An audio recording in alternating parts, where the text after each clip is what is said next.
नमस्ते दोस्तों, स्वागत है आपका एआई न्यूज़ नेक्सस के एक और नए एपिसोड में। मैं हूं आपकी डिजिटल होस्ट सारा और हम लेकर आते हैं दुनिया भर की लेटेस्ट अपडेट्स, इनसाइट्स और विचार विमर्श एआई की नज़र से। आज का मुद्दा है, क्या वर्ल्ड वॉर 3 हो सकता है? मौजूदा भू राजनैतिक हालात को देखते हुए ये सवाल हर किसी के मन में उठ रहा है। तो चलिए इस विषय पर चर्चा करते हैं। दोस्तों, जब बात वर्ल्ड वॉर 3 की होती है तो ये सिर्फ एक काल्पनिक सवाल नहीं बल्कि एक ऐसा मुद्दा है जो हमारे समय के सबसे बड़े संकटों को छूता है। आज के भू राजनैतिक तनाव, आर्थिक संकट और तकनीकी प्रगति के बीच दुनिया एक ऐसे मोड़ पर खड़ी है जहां छोटी सी चिंगारी भी बड़ा धमाका कर सकती है। रूस यूक्रेन युद्ध अभी भी चला आ रहा है, मिडल ईस्ट में तनाव बढ़ रहे हैं और यूएस चीन के बीच व्यापार और तकनीक को लेकर कोल्ड वॉर जैसी स्थिति है। तो क्या ये सब एक बड़े युद्ध की तरफ इशारा कर रहे हैं? मैं आपको एक चीज क्लियर कर दूं, कोई भी युद्ध, छोटा हो या बड़ा, इंसानियत के लिए तबाही से कम नहीं होता। लेकिन हमें ये समझना जरूरी है कि आज का युद्ध वर्ल्ड वॉर 1 या 2 जैसा नहीं होगा। आज के युद्ध में cyber attacks, drone, AI driven हथियार और न्यूक्लियर खतरे का रोल होगा। तो चलिए पहले ये देखते हैं कि करंट सिचुएशन क्यों इतनी गंभीर है। सबसे पहले बात करते हैं रूस यूक्रेन कॉन्फ्लिक्ट की। ये युद्ध 2022 से चला आ रहा है और अब तक इसने न सिर्फ यूरोप बल्कि पूरी दुनिया की अर्थव्यवस्था और सिक्योरिटी को हिलाया है। नेटो और रूस के बीच तनाव अब अपने पीक पर है। रूस के प्रेसिडेंट व्लादिमीर पुतिन ने न्यूक्लियर हथियारों के इस्तेमाल की धमकी दी है, जबकि नेटो देश यूक्रेन को एडवांस्ड हथियार सप्लाई कर रहे हैं। ये एक प्रॉक्सी वॉर बन चुका है, लेकिन अगर ये एस्केलेट होता है तो नेटो और रूस के बीच डायरेक्ट कॉन्फ्लिक्ट का खतरा है। अब मिडल ईस्ट की तरफ देखें। इजरायल और ईरान के बीच तनाव, यमन के हूती रेबल्स के अटैक्स और सीरिया में ऑनगोइंग कॉन्फ्लिक्ट, ये सब एक बड़े रीजनल वॉर का रूप ले सकते हैं। ईरान के न्यूक्लियर प्रोग्राम को लेकर भी यूएस और इजरायल के साथ उसकी तकरार बढ़ रही है। अगर ये कॉन्फ्लिक्ट बड़ा होता है तो सऊदी अरब, तुर्की और दूसरे रीजनल पावर्स भी इसमें शामिल हो सकते हैं।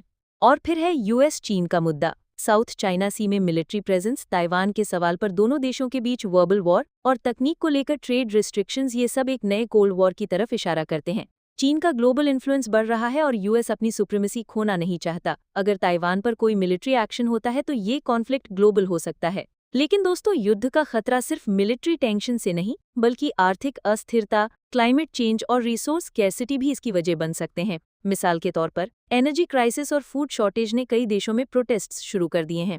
जब लोगों के पास खाना और पानी नहीं होगा तो गवर्नमेंट्स पर प्रेशर बढ़ेगा और ये इंटरनल कॉन्फ्लिक्ट्स को जन्म दे सकता है। अब बात करते हैं एक ऐसे फैक्टर की जो वर्ल्ड वॉर 3 को अलग बना सकता है, तकनीक और आर्टिफिशियल इंटेलिजेंस।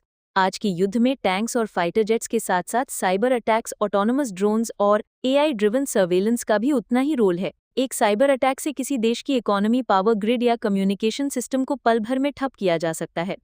मिसाल के तौर पर 2024 में कई देशों के क्रिटिकल इंफ्रास्ट्रक्चर पर रैंसमवेयर अटैक्स हुए हैं। अगर कोई स्टेट स्पॉन्सर्ड साइबर अटैक होता है तो ये युद्ध का एक नया फ्रंट खोल सकता है। एआई का रोल भी इसमें बड़ा है। एआई ड्रिवन हथियार, जिन्हें लीथल ऑटोनोमस वेपन्स कहते हैं, ये इंसानी इंटरवेंशन के बिना टारगेट सिलेक्ट कर सकते हैं और अटैक कर सकते हैं। ये एक तरफ तो एफिशिएंसी बढ़ाता है, लेकिन दूसरी तरफ गलती या मिसयूज का खतरा भी उतना ही बड़ा है। और फिर है न्यूक्लियर वेपन्स का सवाल। आज 9 देशों के पास न्यूक्लियर हथियार हैं और उनकी टोटल संख्या लगभग 13,000 के करीब है। अगर किसी भी सिचुएशन में न्यूक्लियर वेपन यूज होता है तो उसका अंजाम किसी के लिए भी सोच से परे है। लेकिन एक सवाल ये भी है कि क्या एआई न्यूक्लियर वॉर को रोकने में मदद कर सकता है? एआई प्रिडिक्टिव मॉडल्स भू राजनीतिक टेंशन्स को एनालाइज करके अर्ली वार्निंग्स दे सकते हैं, लेकिन ये तकनीक कितनी रिलायबल है और क्या हम इस पर भरोसा कर सकते हैं?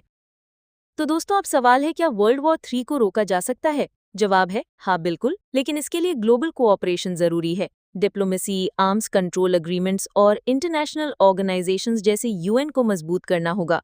क्लाइमेट चेंज और रिसोर्स स्कैर्सिटी जैसे रूट कॉजेज को एड्रेस करना भी उतना ही जरूरी है। मिसाल के तौर पर रिन्यूएबल एनर्जी और सस्टेनेबल एग्रीकल्चर पर इन्वेस्ट करके एनर्जी और फूड क्राइसिस को कम किया जा सकता है। और सबसे बड़ी बात, पब्लिक अवेयरनेस। अगर आज के लोग युद्ध के खतरों को समझते हैं और शांति के लिए आवाज उठाते हैं तो गवर्नमेंट्स पर प्रेशर बढ़ेगा। सोशल मीडिया और डिजिटल प्लेटफॉर्म्स इसमें बड़ी भूमिका निभा सकते हैं। आप भी अपने लेवल पर डिस्कशंस शुरू कर सकते हैं, फैक्ट्स शेयर कर सकते हैं और मिस इन्फॉर्मेशन को चैलेंज कर सकते हैं। तो दोस्तों, वर्ल्ड वॉर 3 का खतरा है, लेकिन ये कोई अनिवार्य नहीं है। हमारे हाथों में है कि हम अपने भविष्य को कैसे शेप करते हैं। डिप्लोमेसी, तकनीक का जिम्मेदार यूज और कलेक्टिव एक्शन से हम शांति का रास्ता चुन सकते हैं। आप सबसे मेरी रिक्वेस्ट है कि अपने आसपास के लोगों से इस मुद्दे पर बात करें और एआई न्यूज़ नेक्सस के साथ जुड़े रहें लेटेस्ट अपडेट्स और इनसाइट्स के लिए। अगर आपको ये एपिसोड पसंद आया तो हमें एक्स पर फॉलो करें और अपने विचार शेयर करें। हमारे पॉडकास्ट को सब्सक्राइब करें और अगले एपिसोड का इंतजार करें, जहां हम लेकर आएंगे एक और दिलचस्प विषय। तब तक के लिए मैं सारा AI न्यूज़ नेक्सस से आपको अलविदा कहती हूँ। सोचिए, सवाल कीजिए और शांति का राग गजाइए। नमस्ते।